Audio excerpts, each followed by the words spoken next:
हमारे बच्चे हॉस्पिटल में भर्ती हैं, उन बच्चों को उच्च श्रेणी की धन्यवाद माननीय सदस्य।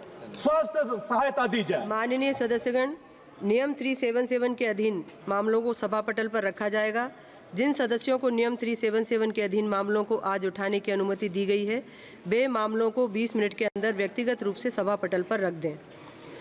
माननीय सदस्य श्री अमर सिंह जी,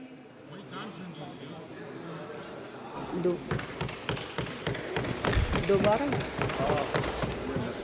धन्यवाद मैडम, अभी माइक पूरा आया नहीं है। सर आप बात करो। हाँ, धन्यवाद सभापति जी।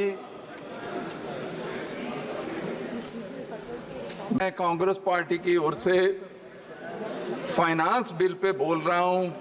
फाइनेंस बिल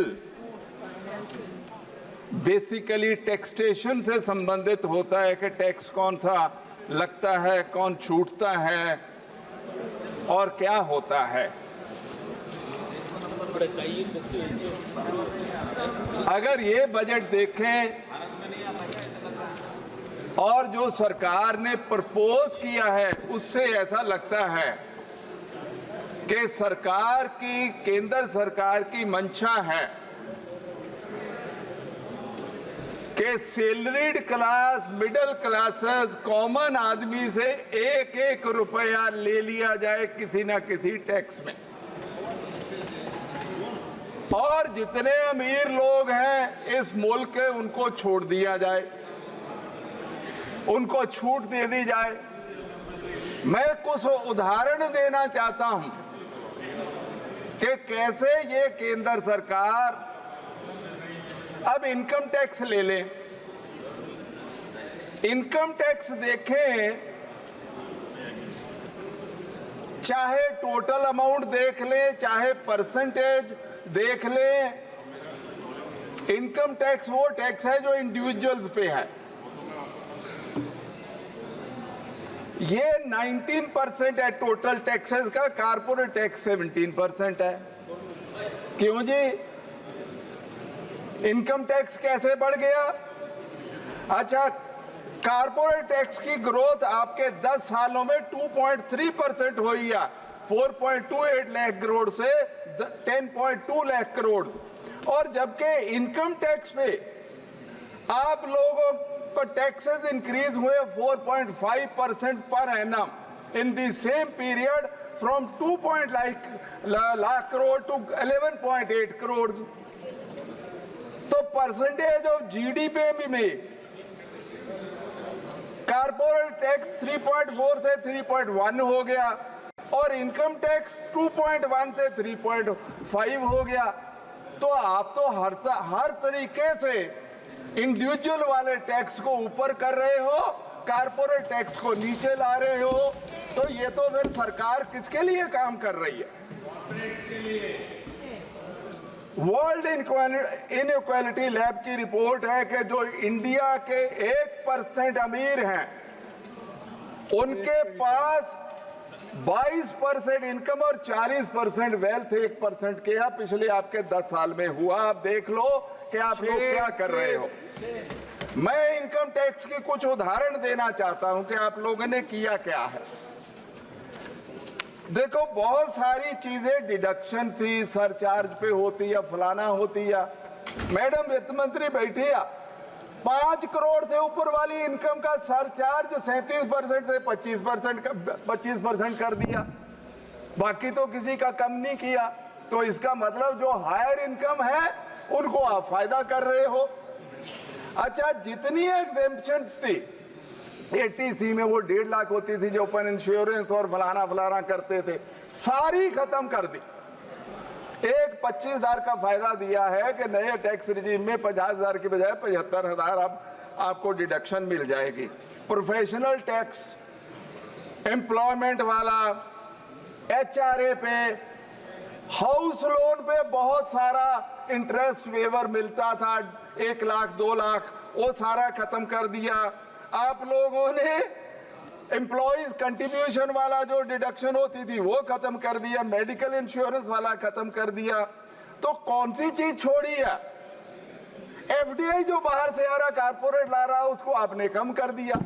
तो हर चीज पे तो आप वो वाला काम कर रहे हो किसी भी हालत में। अच्छा 80 साल की जिनकी उम्र है उनको बेसिक टैक्स एग्जेम्पशन की लिमिट होती थी पहले रिजीम में 5 लाख, आपने वो 3 लाख कर दी। क्यों? बूढ़ों को क्या भाई नाराज किया, अपन सब लोगों को बूढ़े होना है।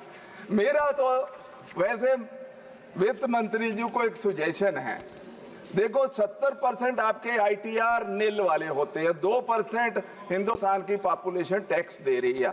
ये 5 लाख तक वाली इनकम वालों को लोगों को छोड़ दो, कोई नुकसान होने वाला नहीं है। उसी से पब्लिक कंजम्पशन बढ़ेगी, इस मुल्क में गरीबी कम होगी। आप मेरा ये सुजेशन मान लीजिए। अब अपन अगर आगे बढ़ते हैं, इतने पे ही नहीं छोड़ा मिडिल क्लासेस को या सैलरीड को, आपने कैपिटल गेन टैक्स में दोनों ओर मार दिया।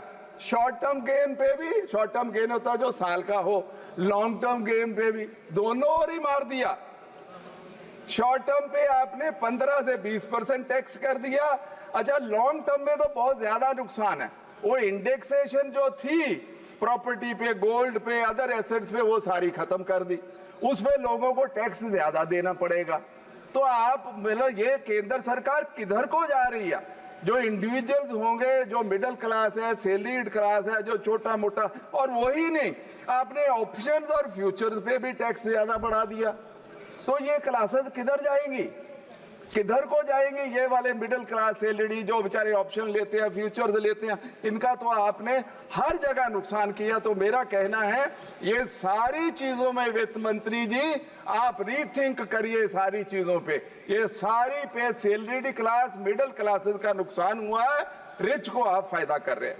अच्छा कारपोरेट टैक्स फोरगोन आपका अपना इंफॉर्मेशन है इसी बजट में कि आपने वेरियस स्कीम में 1,09,333 करोड़ आपने फोरगोन रेवेन्यू 22-23 में आप फिगर दे रहे हैं।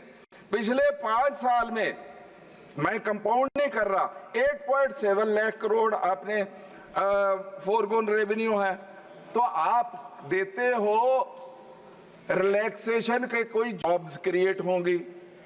अनएम्प्लॉयमेंट की तो हिंदुस्तान में इतनी बुरी हालत है, CMI कह रहा था पिछले साल कि 45% अनएम्प्लॉयमेंट है, अभी भी 8-9% अनएम्प्लॉयमेंट है।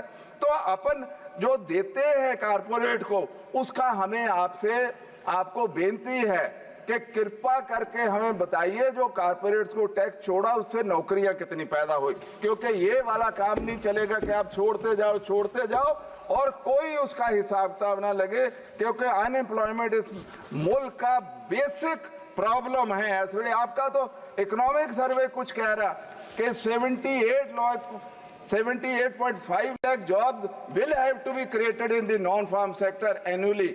कि अगर अपन को इंडिया की, तो आप कितनी जॉब्स करके रहे हैं? DOPT का अभी इंफॉर्मेशन आई थी कि 7.2 लाख नौकरियों के लिए 2.2 करोड़ लोगों ने एप्लीकेशन दी थी। तो अनएम्प्लॉयमेंट का हिसाब किताब लगा लीजिए मैडम कितना है। तो किसी और हमको इस बजट में कहीं ना कहीं कोई ना कोई हमको रिलीफ इस बजट में चाहिए। अच्छा not only that madam, CRISIL की रिपोर्ट है कि हाउस होल्ड सेविंग्स है come down to 18.4% of GDP in 23-24 और डिकेडल लो है 20% से हाउस होल्ड सेविंग कभी कम नहीं गई थी। अच्छा household financial liabilities are on all time high of 5.8%। तो हमें बताइए तो सही, ये तो दो चीजें क्या बताती हैं कि डे टू डे एक्सपेंडिचर मेरे हाउस होल्ड को बहुत तकलीफ है और कंजम्पशन इसलिए नहीं इंक्रीज हो रही कि लायबिलिटीज बहुत ज्यादा हैं। तो हमको कुछ बात बताइए कि आप इसके कर क्या रहे हैं, क्योंकि ना अनएम्प्लॉयमेंट पे कुछ है, ना हाउस होल्ड कंजम्पशन पे कुछ है, ना किसी चीज पे नहीं है। आप हम इसमें आपसे ज्ञानवर्धन चाहते हैं कि क्या बात क्या है। अच्छा इन्फ्लेशन पे कुछ नहीं आपने बताया, इस बजट में आप बोले ही नहीं, थोड़ा सा बोल के आपने मैडम उसको इशू को। अच्छा WPI आपका 3.1 रिटेल 5.5, फूड इन्फ्लेशन तो करीब 10% है। तो उसका करना क्या है, हर साल बढ़ रही है। कोई चीज बताई नहीं है कि अपन फूड इन्फ्लेशन को कैसे कम करेंगे। उस पे भी मैं सवाल चाहता हूं कि मैडम जब जवाब दें तो कृपया करके हमें बता दीजिए, तो हमको बहुत खुशी होगी। Now I want to come to this sector agriculture. 50% आज भी पॉपुलेशन एग्रीकल्चर पे डिपेंडेंट है। जो इनकम है वो 18.4% है जीडीपी का हिस्सा। तो दैट मीन्स 50% पॉपुलेशन के पास 18% इनकम पे वो जिंदा है। इसीलिए सारी प्रॉब्लम है फार्मर्स को और लेबरर्स को, चाहे वो सुसाइड हो रहे हैं, चाहे फार्मर कुछ कह रहा है, चाहे एजिटेशन चल रही है। दैट्स बिकॉज क्योंकि वो जेड़ा सेक्टर है वो बहुत तकलीफ में है। अभी आपका इकोनॉमिक सर्वे इस बार कह रहा है कि साहब पिछले साल तो ग्रोथ एग्रीकल्चर सेक्टर में 4.7% थी, इस साल 23-24 में 1.4% है। तो सरकार के इतने सारे वादे कहां गए? 1.4% एग्रीकल्चर ग्रोथ, तो उनकी इनकम भी उतनी बड़ी होगी। दैट्स व्हाई एग्रीकल्चर सेक्टर में इतनी प्रॉब्लम हुई है। इसलिए अच्छा, आपका वादा है डबलिंग ऑफ इनकम बाय 2022, उसका क्या हुआ? एनएसएस होगा आपका सर्वे का क्या 18-19 में 20 में 10,218 रुपए पर मंथ एक फार्मर की इनकम थी। तो अभी तक तो 22-25 हजार होनी चाहिए थी। मैडम प्लीज हमें बताइए कि अभी फार्मर की पर फैमिली की क्या इनकम है, हमें बताइए। अच्छा, नवंबर 21 में जब एजिटेशन चल रही थी, माननीय प्रधानमंत्री जी रेडियो पे एक दिन आते हैं और कहते हैं किसानों भाइयों आप उठ जाओ बॉर्डर से, मैं आपको एमएसपी का हल करके दूंगा, हम इसका पक्का हल करके देंगे। अब कब? नवंबर 21 और आज क्या हो गया? उसका क्या बना? किसी और तो करिए। अच्छा, अभी माननीय मंत्री जी बैठे हैं, वो कह रहे मैं उनसे चर्चा करूंगा। उनकी मांग तो बहुत स्पष्ट है कि हमें एमएसपी लॉ बना के दो। आप उसकी ओर आते नहीं हो, उस बात को कहते नहीं हो। आप कहिए मंत्री जी कि मैं आपको एमएसपी लॉ बना के दूंगा, आप चिंता मत करो। ऐसी बात कह दीजिए ना, पार्लियामेंट चल रही है, इससे बढ़िया मौका कभी होगा नहीं। और मंत्री जी मुझे जानते अच्छी तरह, बोल दीजिए मंत्री जी, मेरे बात बोल दीजिए। मैडम एक बड़ी इसमें विचित्र स्थिति आपने बनाई। आपने 2015 में ब्लैक मनी का, आग्रह कर रही हूँ चेयर को एड्रेस करें प्लीज। चेयर को, ओह सॉरी, हाँ सॉरी मैडम, माफी चाहता हूँ, माफी चाहता हूँ। नहीं वो उधर ही बोलना है, सॉरी। हाँ प्लीज प्लीज मैडम। सभापति मैडम, केंद्र सरकार ने 2015 में बहुत ढोल ढमक्के के साथ ब्लैक मनी एक्ट बनाया। अच्छा किया कि एक एक पैसा बाहर पड़ा होगा लेके आएंगे। हालांकि वो बाद में तो कह दिया कि नहीं वो नहीं, हमने ऐसे ही कहा था, वो बात मैं रिपीट नहीं करना चाहता हूं। लेकिन अभी आपने बाहर कोई 20 लाख तक का मूवेबल एसेट बनाया, आपने कहा सूचना देने की जरूरत नहीं है। ये कंट्राडिक्शन ना हुई आपकी? आप तो एक पैसा भी बाहर किसी भी हालत में उसको उनको खबर करना जरूरी थी। आपने ये क्यों किया, ये हम आपसे जानना चाहते हैं कि क्यों ये किया। आप कंट्राडिक्शन क्यों कर रहे हैं? एक और कहते हैं हम एक पैसा नहीं रहने देंगे, दूसरी ओर आप एग्जेम्पशन दे रहे हैं 20 लाख तक कोई आपको हमको खबर देने की जरूरत नहीं है। अब लास्ट में मैडम, मैं अपनी कंस्टिट्यूएंसी की कुछ बातें करनी जरूरी समझता हूं, क्योंकि मेरे लोग कहेंगे बाकी सारा भाषण कर दिया, अपनी कंस्टिट्यूएंसी का कुछ नहीं बोला।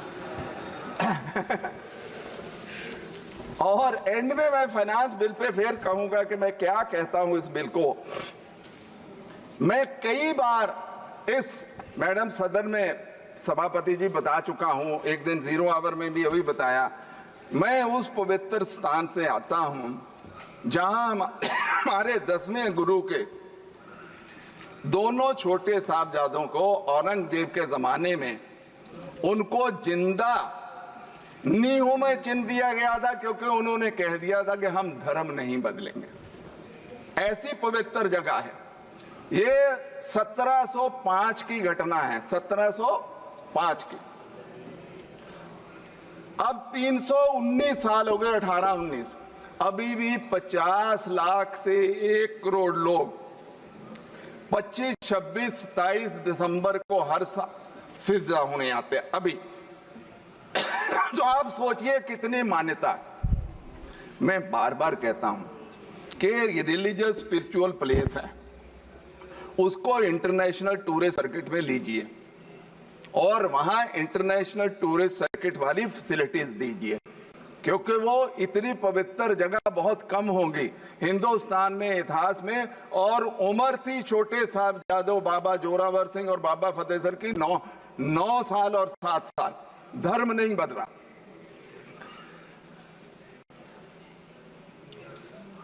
तो ये मेरा कहना है कि उसको इंटरनेशनल टूरिस्ट सर्किट की जगह दीजिए, इंटरनेशनल फैसिलिटीज दीजिए, ये सारी बातें वहां करने की जरूरत है। उसी तरीके से मेरी कंस्टिट्यूएंसी में कुछ एमएसएमई क्लस्टर्स हैं। मैडम साहब, मैडम वित्त मंत्री जी, सभापति जी, 1-2 बार मिलके भी मैंने बात करी है। उनकी छोटी छोटी प्रॉब्लम्स है जीएसटी की, उनकी प्रॉब्लम्स है स्पेशल पैकेज की। मंडी गोविंदगढ़ बहुत इंपॉर्टेंट इलाका है, वहां स्टील टाउन उसको बोलते हैं, खन्ना है, दोराहा है, सानेवाला है, ये सारी जगह एमएसएमई इंडस्ट्री है। उनकी लुधियाना के तो एमपी साहब पीछे बैठे हैं, तो उनकी बहुत सारी प्रॉब्लम्स हैं। एक वो बहुत छोटा सा सुजेशन देते हैं, जो स्टील इंडस्ट्री वाले हैं वो स्क्रैप किया, ये सेकेंडरी सोर्स से बनाते हैं स्टील, प्राइमरी तो नहीं है इनके पास, आयरन ओर नहीं है। वो ये कहते हैं कि स्क्रैप पे 18% जीएसटी है, आप हमारे से ले लो, क्योंकि स्क्रैप वाला बेच के फिर पता नहीं गायब हो जाता है, फिर आप हमारे पे रिकवरी करते हो, तो हमारे से सीधा ही ले लो। आप काहे कि उसकी चिंता में पड़ते हो, टैक्स लेना, टैक्स हमारे से ले लीजिए। दूसरी बात मैं मांगता आया हूं कि मेरे को मेडिकल कॉलेज दीजिए, एक ट्रॉमा सेंटर दीजिए, इंजीनियरिंग कॉलेज दे दीजिए, बहुत सारी बातें मांगता हूं, कोई मेरी मांग मानी नहीं गई है। आखिर के मैं ये कहना चाहता हूं मैडम, ये फाइनेंस बिल में जितनी टैक्सेशन प्रपोजल आपने दी, फाइनेंस पे बोलने दो, खुल के बोलने दो, ये जितनी प्रपोजल दी है, इसमें कोई भी कॉमन मैन के लिए अगर हो तो मैडम अपने जवाब में धन्यवाद गिना माननीय दीजिए। सदस्य, प्लीज। सारी की सारी रिच को सुविधा देने के लिए है, गरीबों के लिए, सैलरीड क्लास के लिए, मिडिल क्लास के लिए इस बिल में कुछ नहीं है। मैं इसका विरोध करता हूं। माननीय सदस्य श्री निशिकांत दुबे जी। हाँ जी।